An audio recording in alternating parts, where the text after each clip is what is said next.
I don't know if this is how to sync up a phone and a camera or not. I don't know. But that's not important. Last time, we talked about Best of the Beach Boys from 1966. The very first Beach Boys Greatest Hits compilation ever. Marketed as the definitive package for their best songs, personally selected by the Beach Boys themselves. Now, when we look at Best of the Beach Boys, I don't see a hits package. Best of the Beach Boys is trying a lot of different things. There are a few obvious charting hits, some successful B-sides, some not as successful B-sides, a few very commercial songs or songs geared to appeal to fans or to the public, more so than an actual hit. It's kind of oddly unfocused and eclectic, but as a first try, it's certainly interesting. And it was very successful too. Reached the top 10 in both the US and the UK, is, I believe, the oldest album to be certified at least double platinum. So it's an important album, and an interesting one, even if it's not the best hits package necessarily. But we know where there's one, there is bound to be another. So in summer of 1967, we got Best of the Beach Boys, Volume 2. This time we have Barbara Ann, When I Grow Up to Be a Man, Long Tall Texan, Please Let Me Wonder, 409, Let Him Run Wild, flip the record over, Don't Worry Baby, Surfin' Safari, Little Saint Nick, California Girls, Help Me Rhonda, and I Get Around. So, let's stop and think about where the Beach Boys were at this point in their career before we dive into these songs.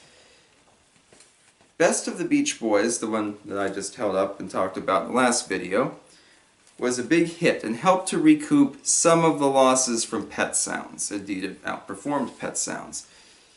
The Beach Boys, of course, were hard at work on Smile, which was very much being pushed as their big release for late 1966, early mid-1967. The ever-popular Smile radio ad, which states, "We're sure to sell 1 million units in January," has become something of a meme in the Beach Boys fan base on account of Smile never actually got finished. And that was a problem, because there was no new Beach Boys album for 1967. Fans were starting to get a little antsy about that too. Not to mention, the Beach Boys themselves were locked in arguments with Capitol Records regarding royalties, regarding the band's image. Everything was going crazy at once, and 1967 really began to mark a decline for the Beach Boys' popularity and their fame and fortune. So, before we get to their new studio album for that year, which will be out in the fall, Capitol decided to push out another hits package in hopes to capitalize on the success of the last one. So we ended up with this. Best of the Beach Boys, Volume 2. The first thing I think you'll notice about Best of the Beach Boys, Volume 2, is it has a lot more in terms of variety. One of my big issues with Best Number 1 is that of the 12 LPs that the Beach Boys had up to that time, it only used music from 6 of them. And 2 of those 6 represent over half of the album. Best Volume 2 fixes that. It is much more broad in its scope. It includes a lot more. So we have music from 8 different LPs, the most represented being 1965's Summer Days and Summer Nights, which was a massive success, remains one of their most, maybe not most successful, but certainly highest charting studio albums. I don't think it's gone platinum. Alright, we have a lot more here in terms of actual factual hits. There are only 3 top 10 charting singles on Volume 1, but there are several more here.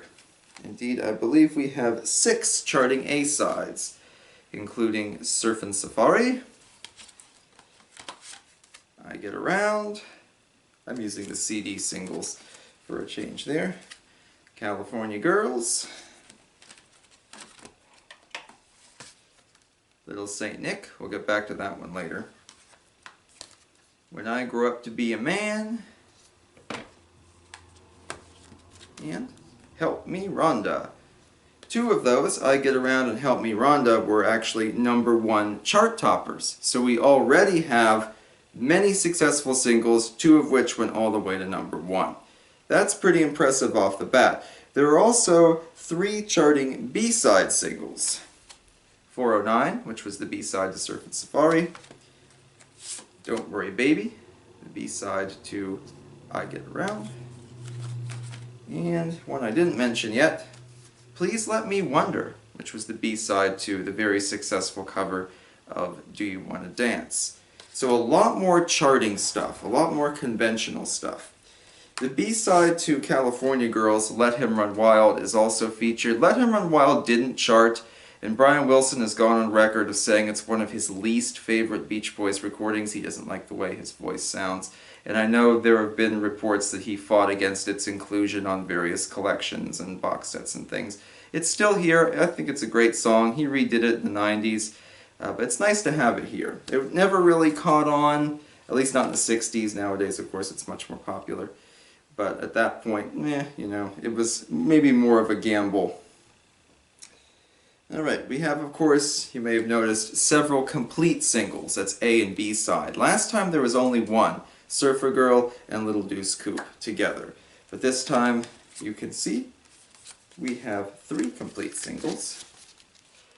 So if you collected the 45s, you would have already had basically half this album. But it's nice sometimes to have both the A and B sides readily available. This way you can get the whole experience there. Something that has to be mentioned is actually the lead track for this. Their very popular cover, indeed the highest charting Beach Boys cover ever. The big hit for late 1965, a little song called Ba Ba Ba Ba Barbara Ann. Barbara Ann was a surprise success. The song being groomed to be the big Beach Boys hit for late 1965, a little number called The Little Girl I Once Knew, didn't really catch on. Stopped in the top 20, wasn't the huge hit they were hoping for, despite many positive endorsements, including by John Lennon. Barbara Ann ended up taking its place when it was, unbeknownst to the Beach Boys, pushed out as a single.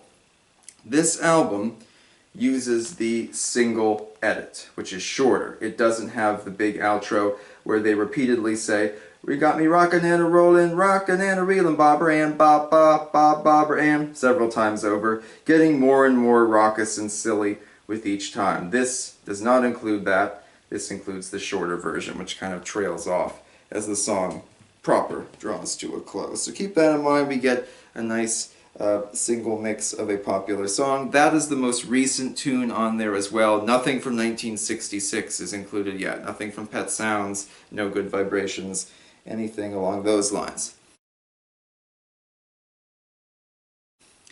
You may remember from Volume 1 that there is an oddball named Louie Louie. And last time I talked about why I thought Louie Louie was included on there, I think there is a line of reasoning. There are 2 tracks on Best Volume 2 that tend to be attacked by fans and Beach Boys collectors.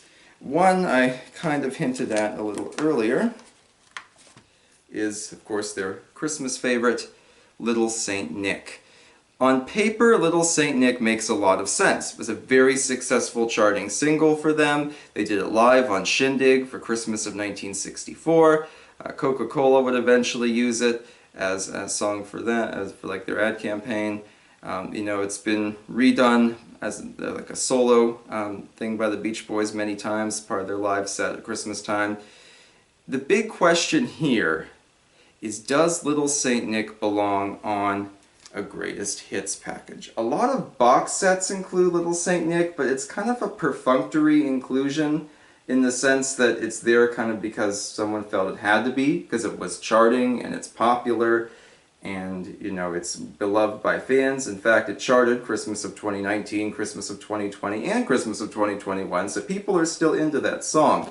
But does it really work in this context?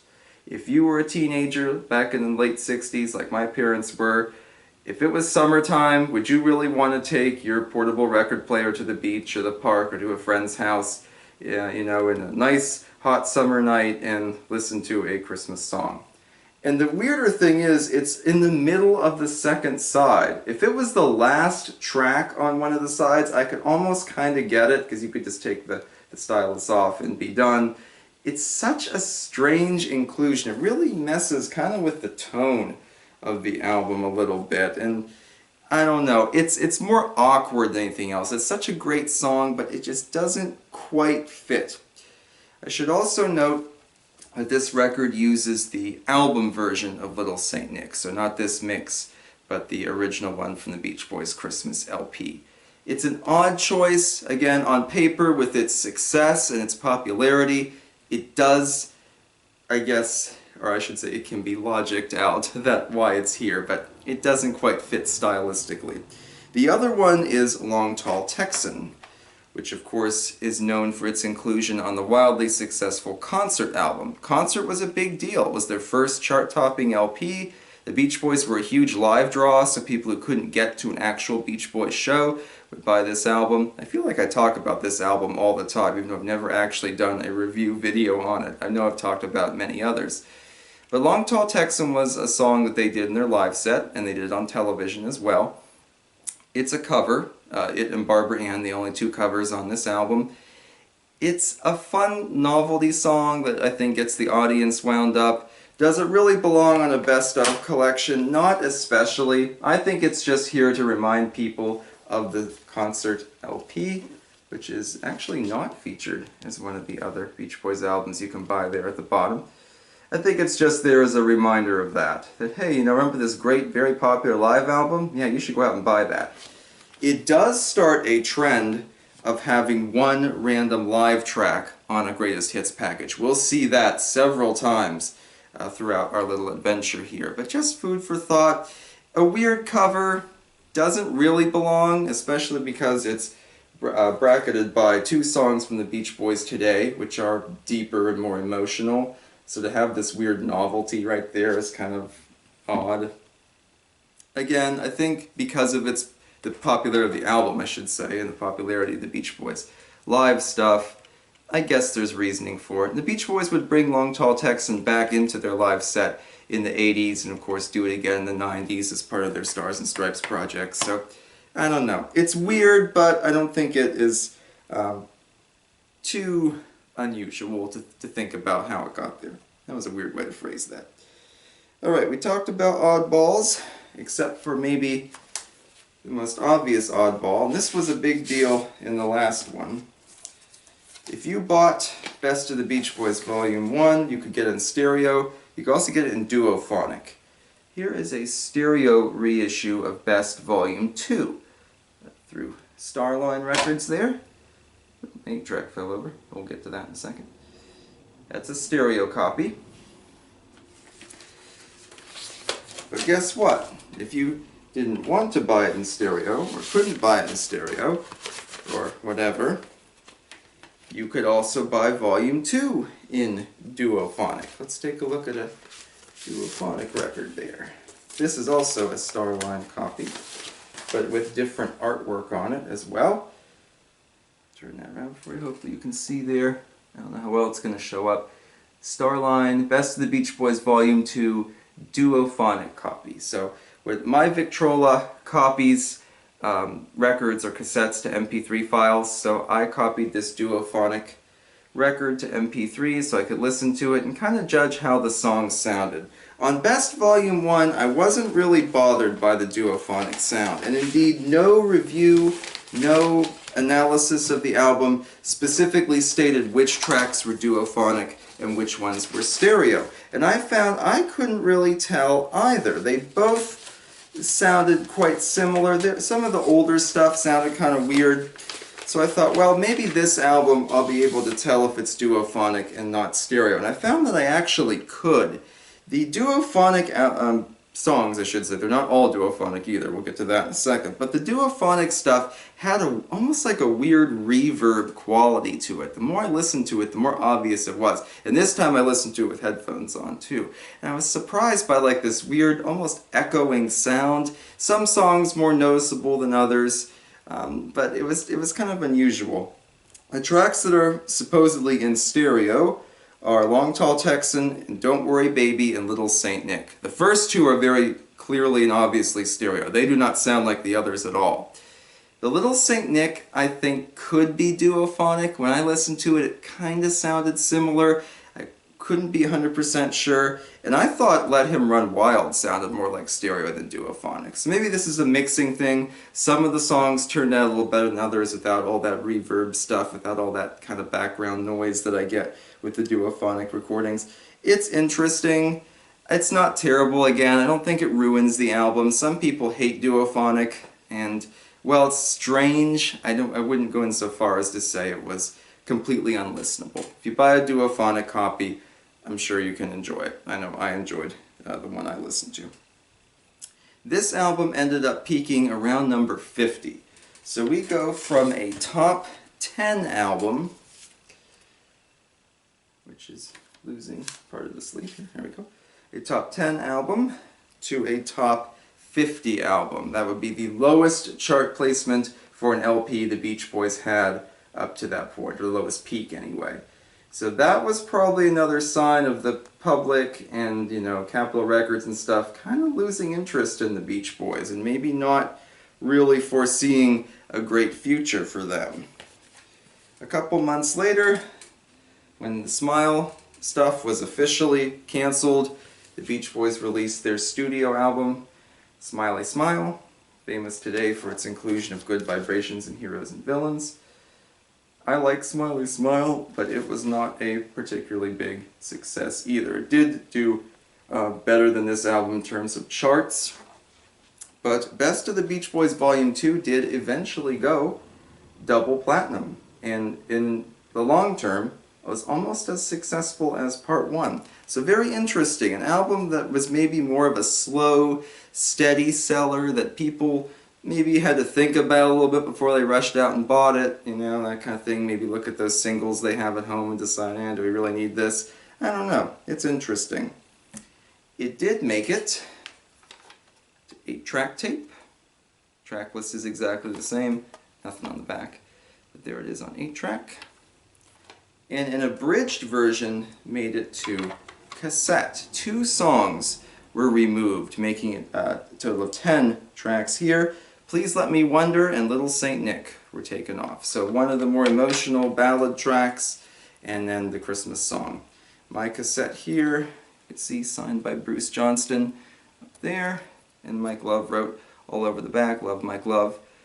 Usually I have them sign my 8 tracks and stuff, but last time I saw them I gave them the cassette. They didn't have anything to share about this album. Honestly, you know, the Beach Boys themselves probably weren't all that involved in it. It's more of a, you know, record company executive choice kind of deal there. You might remember at the end of the last one we talked about CDs. Well, there's no CD release for this album. Never got that far. We also talked about the UK release. If you remember, Best Volume 1 had a pretty darn good track list. 14 instead of 12, and almost all the conventional hits that you continue to find on greatest hits records and CDs today.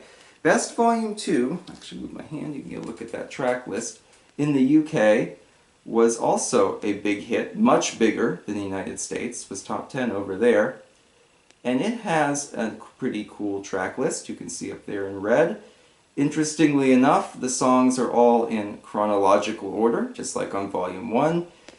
The American version of Volume 2 has the songs in a random order. They are not chronological at all. Volume 1 mostly went chronological. There was a little swap at the end, but this, the UK stuff, is chronological. So we have a few very successful songs that are immediately recognizable, like Surfer Girl, Don't Worry Baby, When I Grow Up to Be a Man, ones that appeared on either Volume 1 or 2 in the US.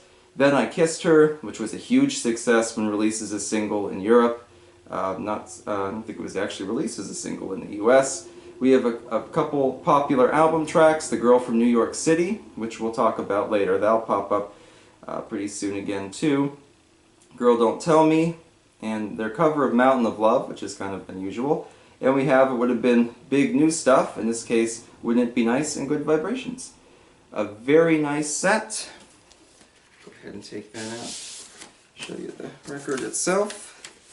So again, the UK got the better release, I would say. Bigger track list, a lot more to it. So we went from the top 10 to the top 50, but we did go double platinum again. So what does that mean for the future? Was it worth taking a gamble and trying for a third one to make this a trilogy? Or is it better off just letting it go and seeing what the new Beach Boys material does? Well, that's what we're going to talk about next time. So I hope you join me for that. And until then, my friends, go out there and catch a wave. And I'll see you next time.